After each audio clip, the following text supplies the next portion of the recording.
जय हिंद सभी को। 7 क्लास में आप सभी लोगों का स्वागत है। मैं अमरजीत सर। देखिए आज की वीडियो के अंदर हम लोग चैप्टर नंबर 27 करने वाले हैं। इससे पहले मैंने आप लोगों को 26 चैप्टर करवा दिए हैं, अपलोड भी कर दिया है। आप लोग जाकर बेहतर तरीके से देख सकते हैं। और इन्हीं जैसी वीडियोस के लिए अगर सच में आप लोग को अच्छी लगती है तो चैनल को सब्सक्राइब करें जल्दी से जल्दी। क्यों? क्योंकि आने वाली सारी वीडियोस आप लोग के लिए हेल्पफुल होने वाली हैं। क्योंकि एनआईएस के साथ साथ सीबीएसई वाले बच्चों के सिलेबस भी करवाऊंगा और साथ साथ जो अपर लेवल की पढ़ाई है, जैसे ग्रेजुएशन हो गया आपका, first year, second year, third year, कैसे कैसे क्वेश्चन आते हैं, सारी चीज़ें आप लोगों को टाइम टू टाइम अपडेट करूंगा। थोड़ा सा टाइम लग रहा है, बाकी कोई दिक्कत नहीं है, सारा करवाएंगे। क्योंकि आप लोग भी जानते हैं कि एक एक दिन करवाने में थोड़ा सा टाइम तो जा ही रहा है ना। कोई दिक्कत नहीं, लेकिन सारा करेंगे हम लोग, बढ़िया तरीके से करेंगे, है ना। चलिए आज के चैप्टर के अंदर टोटल जो है 11 क्वेश्चन निकले हैं। भारत में जाति व्यवस्था यानी कास्ट सिस्टम इन इंडिया। अगर कास्ट की बात करते हैं, जातियों की बात करते हैं, यहाँ किसी धर्म की बात नहीं हो रही, यहाँ जातियों की बात हो रही है, ठीक है ना। और वीडियो शुरू करने से पहले, क्वेश्चन स्टार्ट करने से पहले मैं आप लोगों से खास तौर पे ये बोल दूं कि इस वीडियो में बोली जाने वाली जितनी भी बातें हैं वो सारी किताबों से ली गई हैं। किसी भी जाति धर्म के लोगों की भावनाओं को ठेस पहुंचाने के लिए बातें बिल्कुल भी नहीं बोली जा रही हैं और ना ही बोली जाएंगी, ठीक है। तो प्लीज़ कृपया करके इसको जो है नेगेटिव ना लें और मतलब गलत कमेंट ना करें, ठीक है। जो किताबों में दी हुई हैं बातें वही मैं यहाँ पे आप लोग को बताने वाला हूँ, ठीक है। जो रियल है वो सारी चीज़ हम लोग यहाँ पे पढ़ने वाले हैं। तो आज हम लोग 11 क्वेश्चन करेंगे इस चैप्टर से। चलिए देखते हैं सबसे पहला क्वेश्चन क्या है हमारा। देखिए जैसा कि आप लोग को अपने स्क्रीन पर दिख रहा होगा, मैं यहाँ पे 5 क्वेश्चन आपको लगातार दिखा रहा हूँ और लगातार 5 क्वेश्चन हैं जो बहुत छोटे हैं और इन्हीं से ही जब आप ये समझ जाओगे तो आने वाले क्वेश्चन आपको जो 6 क्वेश्चन है वो इजीली समझ में आ जाएगा। और मैंने क्वेश्चन क्यों नहीं दिए? क्योंकि इन्हीं क्वेश्चंस को बड़ा कर रखा है। अब मैं वो काम आपके ऊपर रखता हूं कि आप इन क्वेश्चंस को समझकर आगे कैसे लिख सकते हैं। मैं बेहतर से बेहतर तरीके से आपको जो है पढ़ाने जा रहा हूं, समझाने जा रहा हूं। बाकी आप लोग इसके ऊपर जितना समझकर और लिख सकते हैं वो आप लोग करें बहुत बेहतरीन तरीके से, ठीक है। पहला क्वेश्चन देखिए क्या है, जाति से क्या तात्पर्य है। जाति क्या होती है आप लोग जानते हैं। धर्म जो है आपके कुछ हैं धर्म, उसके अंदर जातियां बांट रखी हैं। आरी बात समझ में, जिसको देखते हुए हमारे भारत के अंदर बहुत ज़्यादा भेदभाव भी उत्पन्न होता रहता है टाइम टू टाइम, ये चीज़। तो जाति एक वंशानुगत तथा अंतर्वैवाही समूह है। यानी कि आप हमारे देश के अंदर ज़्यादातर क्या होता है, हिंदुओं में एक ही जाति के अंदर ही विवाह करवाया जाता है। जाति से बाहर विवाह पाप माना जाता है ना, देश के अंदर चलता ही है। तो ये चीज़ें हैं। तो जाति एक वंशानुगत तथा अंतर्वैवाहिक समूह है जिसका परंपरागत सामान्य अर्थ व्यवसाय व संस्कृति होती है। जातियां पहले किस आधार पर जानी जाती थी? व्यवसाय और जो है संस्कृति के आधार पर। ये चीज़ आप लोगों को याद रखनी है। क्योंकि शुरुआत में क्या था कि भाई जातियां चलती रहती थी, जाति में जैसा काम होगा, जैसे पूर्वज हमारे करते हुए आए हैं वही काम हमको भी करना पड़ जाएगा। तो ये चीज़ें होती हैं। जाति शुरू से ही जो है ना, ज़्यादातर लोगों को ये चीज़ें थोड़ी ठीक भी नहीं लगती और कई लोग इससे कोऑपरेट करके इसका जो है पालन करते चले जा रहे हैं। मैं यहाँ किसी गलत किसी को सही नहीं बोलूँगा, सिंपल जो बात है वो बात रहेगी, ठीक है ना। देखिए उसके बाद आता है सांस्कृतिकरण या संस्कृतिकरण। तो संस्कृति तो हम जानते हैं, हमारा पहनावा, खाना पीना, ये सारी चीज़ें किस में आती हैं? संस्कृति में आती हैं। तो आंसर देखिए, तो संस्कृतिकरण एक प्रक्रिया है जिसमें निम्न जाति के लोग ऊंची जातियों के व्यवहार, प्रतिमान, जीवन पद्धति, संस्कृति आदि का अनुसरण करते हैं। यानी कि जो भी निम्न जातियां हैं, जो जातियां हैं जो निचले लेवल पर हैं, वो क्या करती हैं? उच्च जातियों का अनुसरण करती हैं। पुराने टाइम पे जो व्यवस्थाएं बनाई गई थी उसके अनुसार ही सारी चीज़ें यहाँ पर जो है चलती आ रही हैं। आगे बात समझ में, ये चीज़ आप लोग को याद रख लेना है। तो ये हो गया संस्कृतिकरण, यानी कि जो संस्कृति पहले से चली आ रही है उन्हीं सारी चीज़ों को यहाँ पर चलाया जा रहा है, ठीक है ना। चलिए उसके बाद आता है पश्चिमीकरण किसे कहते हैं। अब मैं बोलता हूँ पश्चिम के देश कौन से हैं, जैसे अमेरिका, यूरोप के कुछ देश हो गए, है ना। यहाँ से जो संस्कृति उठकर हमारे देश में आई है ना, उसको पश्चिमीकरण के तौर पे बोलेंगे। जैसे वेस्टर्न कपड़े पहन रहे हैं, वेस्टर्न फूड खा रहे हैं, वैसे कल्चर अपनाते जा रहे हैं, है ना। तो ये पश्चिमीकरण है। तो सिंपल सी बात है, पश्चिमीकरण का आशय पश्चिमी जीवन पद्धति, भाषा, पोशाक तथा व्यवहार के प्रतिमान से है। यानी कि हम पश्चिमी जीवन पद्धति को अपनाते जा रहे हैं, वेस्टर्न कल्चर को अपनाते जा रहे हैं, नई नई जीवन शैली अपनाते जा रहे हैं। यही तो है पश्चिमीकरण। आगे बात समझ में, देखिए आप लोगों को बस समझना है जब क्वेश्चन समझ में आ गया तो आपको उस चीज के ऊपर, जानते हैं एक पॉइंट समझदार बच्चा क्या करता है, जब उसको एक हिंट मिलता है ना उसके ऊपर पूरा पेज छाप के रख देता है। क्यों, कैसे, अपने समझ से, अपनी बुद्धि से। आ रही बात समझ में? ये चीज आप लोग भी करें बहुत बढ़िया तरीके से, ठीक है ना, दिमाग थोड़ा और खोलेगा। तो पश्चिमीकरण का आशय है पश्चिमी जीवन पद्धति, भाषा, पोशाक और व्यवहार। हम उनकी भाषा अपना रहे हैं, वेस्टर्न भाषा, पोशाक अपना रहे हैं, कपड़े, और व्यवहार अपनाते जा रहे हैं अलग अलग तरीके से, ये हिप हॉप करते जा रहे हैं ना। आ रही बात समझ में? चलिए, तो जाना कहाँ है, अभी और क्वेश्चन पढ़ने हैं। आधुनिकरण से क्या अभिप्राय है? तो आधुनिकरण क्या होता है ये तो हम जानते ही हैं, नई नई तकनीकें अपनाना, नई नई प्रौद्योगिकी अपनाते जाना, ये सब चीज़ें क्या कहलाती हैं? आधुनिकरण कहलाती हैं। तो देखिए, आधुनिकरण ऐसी प्रक्रिया है जिसे वैज्ञानिक दृष्टिकोण में विश्वास है। याद रखिएगा, आधुनिकरण ऐसी प्रक्रिया है जिसे वैज्ञानिक दृष्टिकोण में विश्वास है, यानी कि वैज्ञानिक तरीके से जो हमारे देश में चलती आ रही चीज़ें हैं, जो आगे बढ़ती जा रही चीज़ें हैं, उन्हीं सारी चीज़ों को यहाँ आधुनिकरण का नाम दिया गया। जो आज हमारा डेवलप हो रहा है ना देश, अब विश्व हमारा डेवलप हो रहा है, आधुनिक होता जा रहा है ना, नई नई टेक्नोलॉजी आती जा रही है। तो आधुनिकरण का मतलब समझ में आया, आधुनिकरण धीरे धीरे धीरे धीरे करते करते देश को हमारे आगे लेकर जा रही है। और जो जाति प्रथा है, जो ये कुप्रथाएं चली आ रही हैं शुरू से, उनको नष्ट भी करती चली जा रही है। आज उतना कोई भेदभाव नहीं करता। क्यों नहीं करता? क्योंकि लोग जानते हैं कि भाई जातिगत भेदभाव बहुत बेकार चीज़ है, इसलिए भेदभाव बंद हो गया है, ठीक है ना।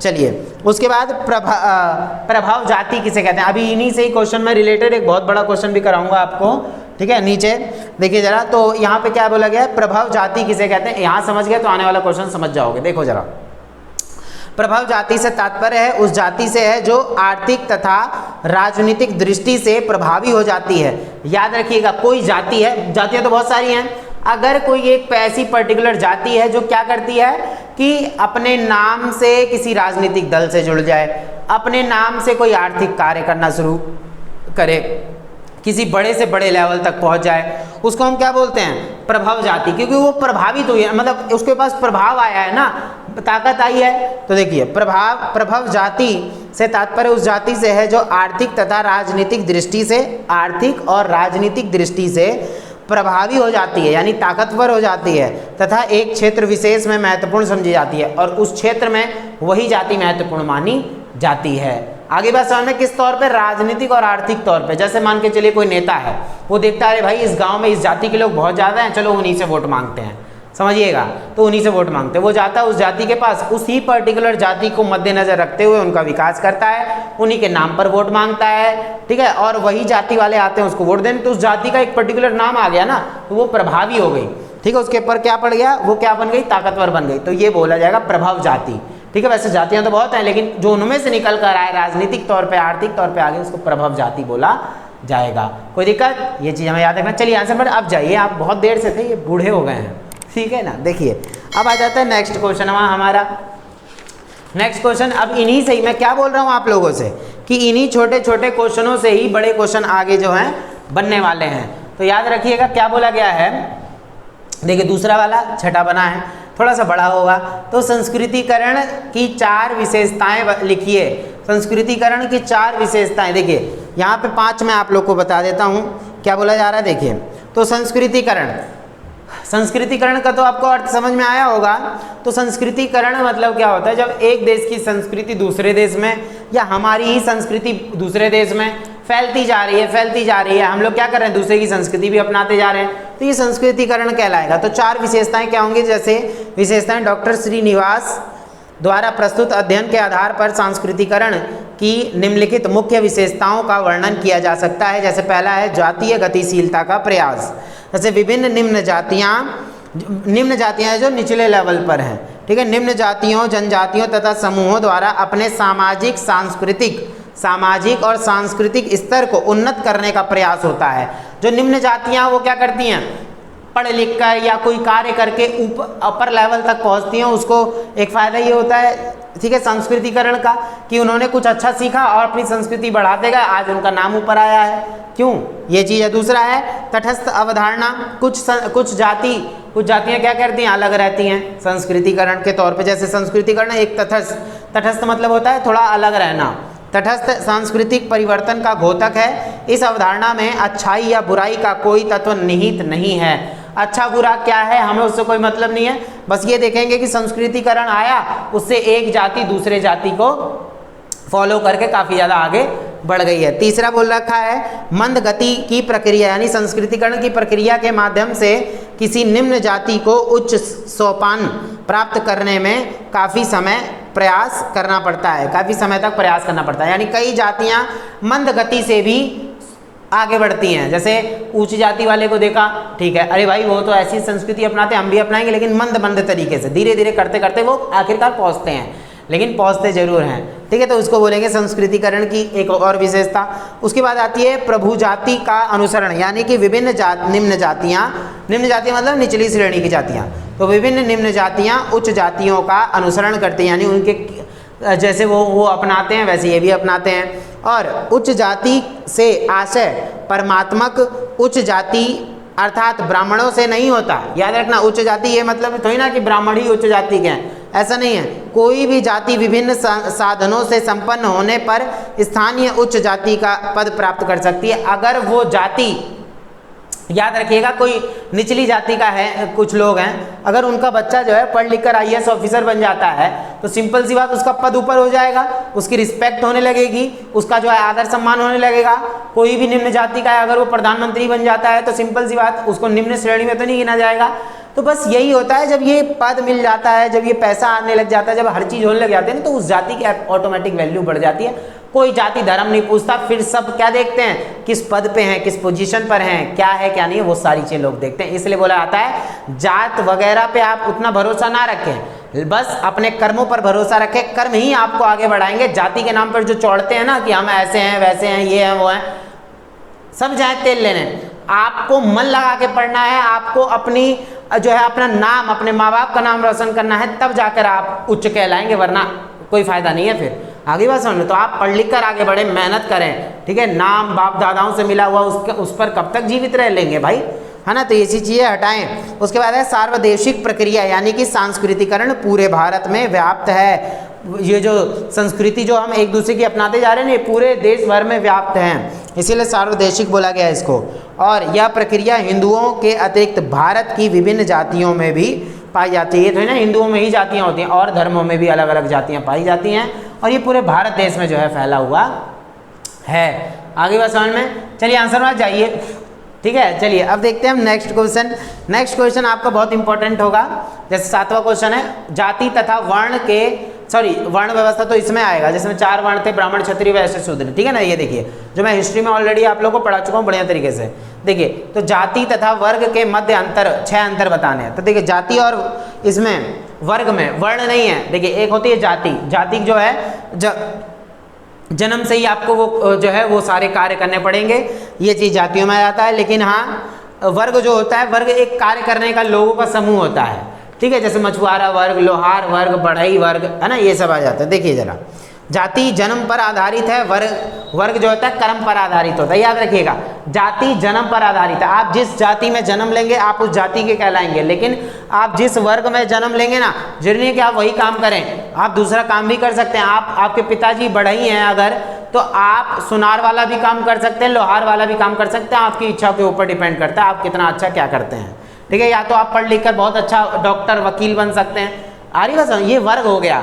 जैसे डॉक्टरों का एक वर्ग होता है, एक होता है वकीलों का वर्ग, है ना। तो वर्ग में आप शामिल हो सकते हैं अगर आप पढ़ते लिखते हो तो अच्छे तरीके से, ठीक बा ना। चलिए, दूसरा है जाति पद्धत है, जबकि वर्ण वर्ग की सदस्यता अर्जित है। यानी कि देखिए, व्यक्ति को जाति की सदस्यता समाज की ओर से स्वयं प्राप्त हो जाती है। जाति आपको समाज से ही मिल जाती है, लेकिन हाँ, वर्ग की सदस्यता पूर्णतः व्यक्ति के निजी प्रयत्नों पर है। मेरे ऊपर डिपेंड है, मैं कौन सा काम चुनता हूँ। जिस काम को चुनूंगा उस वर्ग का कहलाऊंगा मैं। लेकिन जाति जिसमें जन्म ले लिया उसी जाति के कहलाओगे आप। लेकिन वर्ग आप जो काम करने लग जाओगे आप उस काम, जैसे हम शिक्षक वर्ग से हैं, यानी कि हमारा पूरा एक शिक्षकों का वर्ग है, समूह है ना, तो हमारा वो हो जाएगा। ये चीज़ें हैं। उसके बाद ये है, जातियों के व्यवसाय निश्चित हैं, वर्गों के नहीं। देखिए, यहाँ बोला गया प्रत्येक जाति का एक परंपरागत व्यवसाय होता है। 1 मिनट, यहाँ गिर गए हैं ये महाराज। चलिए देखिए, क्या बोला जा रहा है, जातियों के व्यवसाय निश्चित हैं, वर्गों के नहीं। जातियों का जो व्यवसाय होता है ना, वो निश्चित होता है। जैसे प्रत्येक जाति का एक परंपरागत व्यवसाय होता है, जैसे जातियों में क्या है, दादा परदादा जो भी होते हैं आपके ये काम करते हुए आए हैं, आपको भी वो काम करना होगा। लेकिन वर्ग में क्या होता है, आप अपनी इच्छारू कोई सा भी काम कर सकते हैं। तो ये चीज़ बोला गया है। जाति अपने सदस्यों को, यहाँ पे वर्ग व्यवस्था में कोई सदस्य अपनी रुचि के साधनों के अनुसार किसी भी व्यवसाय के द्वारा आजीविका उपार्जित कर सकता है, यानी कि अपनी इच्छा अनुसार आप कमा धमा सकते हैं। उसके बाद आता है जाति अंतर्विवाही होती है, वर्ग नहीं। जाति के अंदर ही विवाह करना होता है ना, जैसे हिंदुओं में होता है। जैसे जाति अपने सदस्यों को अपनी ही जाति के अंतर्गत विवाह संबंध करने का आदेश देती है। वर्ग में इस प्रकार का कोई निश्चित नियम होता ही नहीं है, ठीक है ना, ये चीज़ है। उसके बाद वर्ग की उच्चता का आधार आर्थिक है, जाति का सामाजिक है। याद रखिएगा, उच्च अथवा निम्न वर्ग की सदस्यता का आधार व्यक्ति की आर्थिक स्थिति होती है। आर्थिक स्थिति में परिवर्तन होने के कारण ही वर्ग की सदस्यता में भी स्वतः परिवर्तन हो जाता है। जाति व्यवस्था पूर्णतया एक सामाजिक तथ्य है। यहाँ क्या बोला गया, वर्ग की उच्चता का आधार आर्थिक है। जो वर्ग है ना वो आर्थिक तौर पे देखा जाता है, आप क्या काम करते हैं। लेकिन जाति का सामाजिक, समाज जो आपको सौंपेगा, आप जिस जाति के हैं आप उस जाति कहलाएंगे। लेकिन वर्ग का कोई भी ऐसा कोई पर्टिकुलर चीज़ नहीं होता, सिर्फ वर्ग क्या है, आर्थिक तौर पे जाना जाता है। आप कौन सा काम करते हैं, अगर आप वकील हैं आप उतना पैसा कमाएंगे, अगर आप डॉक्टर हैं आप पैसा कमाएंगे, आप IAS हैं तो आप पैसा कमाएंगे। हरी बात समझ। लेकिन जाति क्या है, वो सामाजिक होती है, समाज से मिलती है हमें, जाति वगैरह ये सब। उसके बाद है जाति एक सांस्कृतिक संस्था है, वर्ग नहीं। सिंपल सी बात है, जाति क्या है, संस्कृति होती है। हर जाति की अपनी अपनी अलग अलग संस्कृति है। वर्ग की अपनी संस्कृति होती है क्या, नहीं। वर्ग का क्या है, वर्ग बोला गया है वर्ग व्यवस्था में पवित्रता अथवा अपवित्रता संबंधी किसी प्रकार का कोई विश्वास समावेश नहीं होता। लेकिन जाति में अपवित्र पवित्र ये सब पता नहीं क्या क्या चीज़ें होती रहती हैं। आप देखिए, मैं किसी को गलत नहीं बोल रहा हूँ, बस मैं ये कहना चाह रहा हूँ जो भेदभाव उत्पन्न हो रहा है ना, अरे भाई वो भी तो इंसान है। सोचो तो, उनको जो है धुतकार दिया जाता है। घर में आते हैं वो लोग, कोई भी जो है व्यक्ति, उनको कोने में बैठाकर पानी पिलाया जाता है, या उस गिलास में पानी नहीं देते, प्लास्टिक के गिलास में पानी देते हैं। ये सब सही है क्या? एक बात बताइए, शिक्षित व्यक्ति अगर ये सब करे तो क्या ये सही लगेगा?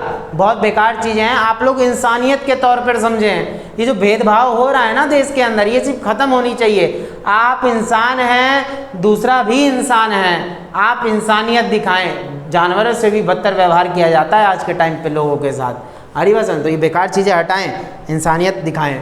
ठीक है, चलिए आंसर में जाइए यहाँ से। चलिए, उसके बाद आता है वर्ण तथा जाति के मध्य 4 अंतर।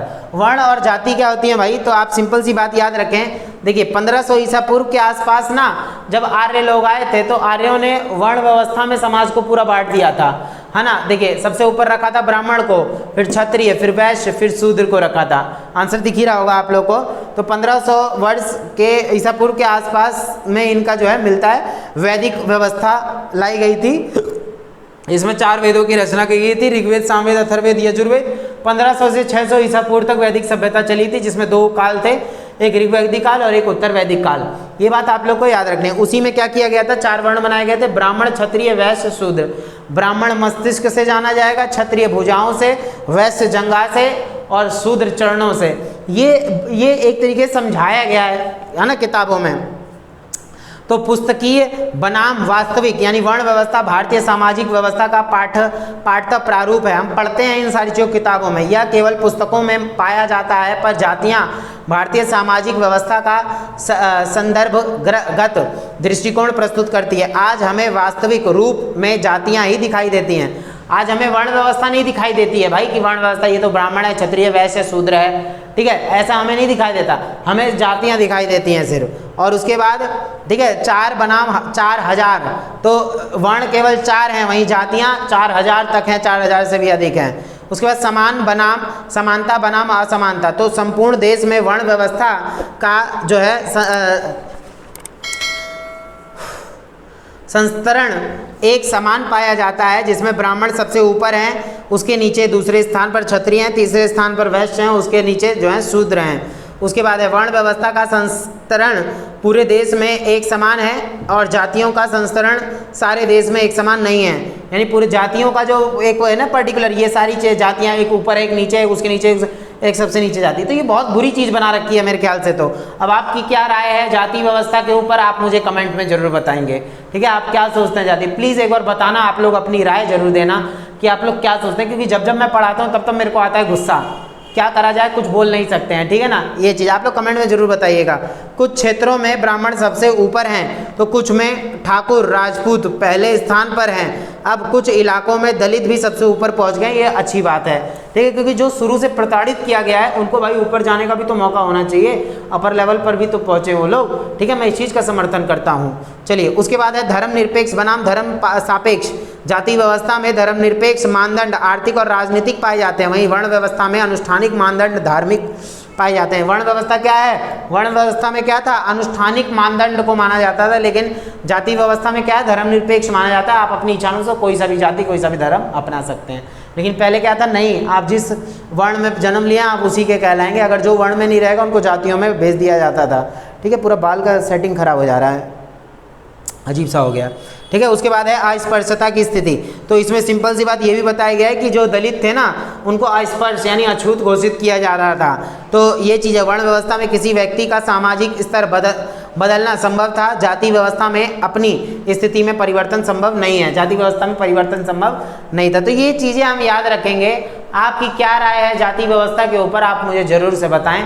चलिए आंसर मेरे देखिए, अब हम 9वें क्वेश्चन पर आते हैं। राजनीति ने जाति प्रथा को किस प्रकार परिवर्तित किया है। अब देखिए सिंपल सी बात है, इसको तो कोई भी समझा देगा, कोई भी बता देगा आपको कि भाई ये जो है ना राजनीति, अब ये राजनीति आई है तो उसने जाति प्रथा को कैसे प्रभावित किया है। तो सिंपल सी बात है, कहा जाता है कि जाति एवं राजनीति का अटूट संबंध है, क्योंकि गांव देहात में आप लोगों ने ज़्यादा देखा होगा, शहरों में भी देखा होगा कि बड़े बड़े नेता क्या करते हैं, जाति का सहारा लेते हैं। अगर इस जाति के लोग ज़्यादा हैं तो उनका सहारा लेकर आगे बढ़ना शुरू कर देते हैं। आ रही बात समझ में, ये चीज़ चलता रहता है। तो बोला यार राजनीतिक जातियों को वोट बैंक में परिवर्तित कर देती है, वोट लिया जाता है उनसे जाति के नाम पे। वह जातियों को राजनीति के साथ जोड़ देते हैं। जाति एवं राजनीति के संबंध ने कमज़ोर जातियों को शक्तिशाली बना दिया है, जो कमज़ोर जातियाँ उनको शक्तिशाली बनाया। चलो ये तो ठीक हुआ। जातियों को चुनाव के माध्यम से स्वयं को सशक्त बनाने का अवसर मिला है। दलित जाति इसका प्रमाण है। जहाँ दलित प्रभावशाली हैं वहाँ विभिन्न राज्यों में जो है दलितों में जो है घड़ेबंदी हो गई है। मतलब सिंपल सी बात है, जहाँ पर जातियाँ एक जैसे निम्न जाति है उसकी संख्या बहुत ज़्यादा है, तो नेता क्या करता है, ऊपरी मन से बस जाएगा, हाथ जोड़ेगा, ऐसे करेगा वैसे करेगा, इनसे वोट वसूल लेंगे, इनको लालच देंगे, चंद रुपए दे देंगे। ये देश के अंदर चलता रहता है हमारे। तो ये गलत चीज़ है, ये चीज़ नहीं होनी चाहिए। प्लीज़ इस चीज़ों को रोका जाए, वरना देश ऐसे ही बर्बाद हो जाएगा हमारा, ठीक है, भ्रष्ट लोगों के चलते। तो ये चीज़ें हैं। तो इस वजह से बोल सकते हैं हम लोग कि जाति राजनीति ने जाति प्रथा को किस प्रकार परिवर्तित किया है। तो सिंपल सी बात है, कई जातियां आज जो नीचे थी सबसे वो ऊपर भी उठी हैं इसी वजह से। अच्छी बात है, थोड़ा मोड़ा अच्छा काम भी किया है, पूर्ण रूप से गलत काम भी नहीं हुआ, लेकिन जो ये भ्रष्टाचार चलता है वो बंद होना चाहिए। उसके बाद आता है, चलिए जाइए आप यहाँ से, उसके बाद आता है जजमानी व्यवस्था से क्या तात्पर्य है। जजमानी क्या होता है, देखिए पहले के टाइम पे क्या होता था, लोग अपने से नीचे वाले जाति के लोगों को अपने यहाँ काम पर रखते थे। जैसे जजमानी व्यवस्था आर्थिक क्षेत्र में जाति व्यवस्था थी और यह व्यवस्था परंपरागत थी, यानी जजमानी व्यवस्था में सेवा देने वाली जातियां क्रमिक या कमीन कहलाती थी। ये जातियां उच्च जातियों अर्थात जजमान को सेवा देती थी। जो निचली जातियां थी ना उनको कमीन कहते थे, कमीन। अब वो जातियां ऊपर वाले लोगों को जो है सेवा वगैरह करती थी। उनके पास धंधों की विशेष कुशलता थी। सेवा देने के बदले में जजमान उन्हें जो है अनाज अथवा नगद मुद्रा भी दे देते थे। और जैसे आज भी देखा होगा आप लोगों ने कि कई निम्न जातियों के लोग उच्च जाति के लोगों के घर में काम कर रहे होते हैं। इस प्रकार गांव में दोनों के प्रकार्यात्मक संबंध थे और कालांतर में बाजार व्यवस्था अर्थव्यवस्था के प्रवेश और भूमि सुधारों ने जजमानी व्यवस्था को क्षीण कर दिया है। यानी पहले जो निचली जाति के लोग थे वो कमाते दमाते क्या थे, कैसे कमाते थे, तो जो उच्च जाति के लोगों के जो यहाँ काम करते थे ना उसी से इनको पैसा वगैरह सब कुछ मिलता रहता था। तो ये चीज़ हमने जान ली, क्या जजमानी व्यवस्था। आगे बस समझ में, चलिए आंसर में जाइए, ठीक है। देखिए अब आ जाता है नेक्स्ट, प्रभाव जाति के लक्षणों की विवेचना करें। प्रभाव जाति ऑलरेडी मैं समझा चुका हूँ। जातियों में एक ऐसी जाति जिस पर राजनीतिक तौर पर ज़्यादा ध्यान दिया गया हो और आर्थिक तौर पर वो खूब आगे बढ़ी हो उस चीज़ से, उसकी वो प्रभावी हुई तो उससे वो आगे बढ़ी काफ़ी ज़्यादा, है ना। ठीक है, इसका आंसर किस प्रकार से है, तो जाति प्रभाव जाति की अवधारणा 20वीं शताब्दी के ग्रामीण अध्ययनों के परिणाम स्वरूप समक्ष आई है। प्रभाव जाति से तात्पर्य है कि गांव की कुछ जातियां आर्थिक और राजनीतिक दृष्टि से प्रभावी हो जाती हैं। परिणाम स्वरूप वे एक क्षेत्र विशेष में महत्वपूर्ण समझी जाती है। यानी कि कोई भी एक पर्टिकुलर जाति को ले लो आप, वो जाति क्या करती है कि किसी नेता के अंडर में है ठीक है, नेता उस पर ध्यान दे रहा है, वोट उन्हीं से मिल रहा है उसको, तो वो जाति प्रभावी हो जाती है, वो फिर उस पर ध्यान देना शुरू करते हैं नेतागण। ठीक है, तो इस प्रकार से हम बोल सकते हैं जातियां जो हैं ये सारे काम करना शुरू करती हैं। तो समानता प्रभाव जाति वह है जिसमें निम्न विशेषता, जैसे क्या क्या विशेषता इंपॉर्टेंट है समझिए। अपने क्षेत्र में अधिक कृषि भूमि हो, उनके पास ज़्यादा से ज़्यादा खेती बाड़ी हो, खेत हो, राजनीतिक दृष्टि से प्रमुख प्रभुत्व हो, राजनीतिक दृष्टि से देखा जाए वोट बैंक बन जाए ना, ठीक है, उस जाति के लोगों की संख्या अधिक हो, ज़्यादा लोग हों, ठीक है, अनुष्ठानिक दर्जा ऊंचा हो उनका, और अंग्रेजी माध्यम की शिक्षा में शिक्षित सदस्य हों, यानी कि नॉलेजेबल हो जाएं वो, तो प्रभव जाति बन जाती है वो। उसके बाद कृषि व्यवसाय की परंपरा कृषक के रूप में नहीं बल्कि जमींदार के रूप में हो, वही जाति के लोग जो काफ़ी ज़्यादा नीचे थे आज वो प्रभव हो गए हैं, तो सिंपल सी बात उनका दर्जा बहुत ज़्यादा ऊंचा हो जाए क्योंकि राजनीति में शामिल हुए हैं वो। तो बाहुबल से प्रभुत्व पूर्ण हो और मतलब ताकतवर बन जाएं, बिल्कुल बाहुबली टाइप। ठीक है, वर्तमान में यह उच्च जातियों तक सीमित नहीं है और निम्न जातियों में भी पाया जाता है। ये सिर्फ उच्च जाति में नहीं प्रभाव बल्कि निम्न जाति में, निम्न जातियाँ इनको अपनाकर बल्कि आज उच्च श्रेणी तक पहुँच गई हैं। आगे बात समझ में, चलिए आंसर में जाइए। देखिए, तो आपने जो ये चैप्टर पढ़ा अभी जस्ट अभी जो मैंने अभी चैप्टर पढ़ाया आप लोग को, इसमें क्या है, तो इसमें जितने भी क्वेश्चन मैंने आप लोग को बताए हैं, तो ये जितने भी क्वेश्चन थे, ये छोटे छोटे क्वेश्चन या बड़े बड़े जो भी क्वेश्चन मैंने आपको बताए, इन्हीं से ही मैंने अच्छे तरीके से चैप्टर को एनालाइज करके तभी आपको ये क्वेश्चन आंसर करवाता हूँ। जो क्वेश्चन रिपीटेड हैं, जो क्वेश्चन 2 को मिलाकर 1 बना हुआ है, उनको मैंने नहीं लिखता हूँ यहाँ पे। क्यों? क्योंकि अगर आप लोग ये समझ गए ना, ये बेसिक है, अगर बेसिक समझ जाओगे तो उसके ऊपर जो भी पूछेगा आप लोगों से बिल्कुल आराम से बना लोगे, फिर नाचते नाचते गाते गाते बनाओगे। आगे बात समझ में, ये चीज़ हमें याद रखना है। बाकी आप लोग को 27 चैप्टर करवा दिया है मैंने, अब कल हम लोग 28 चैप्टर करेंगे बढ़िया तरीके से और नाचते गाते तरीके से करेंगे। आप लोग बस साथ देते रहें, 7 क्लास का सपोर्ट करें और भर भर के प्यार दें अपना 7 क्लास को। जिन्होंने अभी तक चैनल को सब्सक्राइब नहीं किया वो सब्सक्राइब कर लें, जिन्होंने वीडियो को लाइक नहीं किया वो लाइक कर दें। और हाँ, जो मैंने बोला था ना कमेंट करना है आप लोग को, वो कमेंट जरूर कर दें ताकि मुझे लगे कि हाँ कम से कम इन सारी चीज़ों को समझने वाला तो कोई है। आगे बस समझ में, चलिए अब हम मिलेंगे नेक्स्ट चैप्टर के साथ नई वीडियो के अंदर। जय हिंद, जय भारत।